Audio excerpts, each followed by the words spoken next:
नाज़रीन आगाह करियो पिया कि हैदराबाद में डंपर जो मोटरसाइकिल के टक्कर लगण सबब मोटरसाइकिल सवार शहरी फोत थी वियो आहे। कासिमाबाद जे इलाइक़े पकोड़ा स्टॉप वटि डंपर जो मोटरसाइकिल के टक्कर लगण सबब नौजवान ज़ाहिद खोसो फोत थी वियो आहे। पुलिस डंपर के तहवील में वठी ड्राइवर के गिरफ्तार करे वरितो आहे। अफ़सोसनाक ख़बर असां शेयर कंदासीं हैदराबाद में डंपर जो मोटरसाइकिल के टक्कर लगण सबब मोटरसाइकिल सवार शहरी फोत थी वियो आहे। कासिमाबाद जे इलाइक़े पकोड़ा स्टॉप वटि डंपर जो मोटरसाइकिल के टक्कर लगण सबब नौजवान ज़ाहिद खोसो फोत थी वियो। पुलिस डंपर के तहवील में वठी ड्राइवर के गिरफ्तार करे वरितो आहे। अफ़सोसनाक ख़बर अवां खे ॾेई रहिया आहियूं हैदराबाद में डंपर जो मोटरसाइकिल के टक्कर लगण सबब मोटरसाइकिल सवार शहरी फोत थी वियो आहे।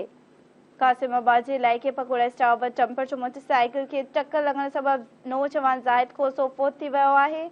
पुलिस डंपर की तहवील में वठी ड्राइवर के गिरफ्तार करे वरितो आहे। ये अफ़सोसनाक ख़बर आहे। नाज़रीन हैदराबाद खां अवां खे शेयर करियूं पिया। हैदराबाद में डंपर जो मोटरसाइकिल के टक्कर लगण सबब मोटरसाइकिल सवार शहरी फोत थी वियो आहे। कासिमाबाद जे इलाइक़े पकोड़ा स्टॉप वटि डंपर जो मोटरसाइकिल के टक्कर लगण सबब नौजवान ज़ाहिद खोसो फोत थी वियो आहे।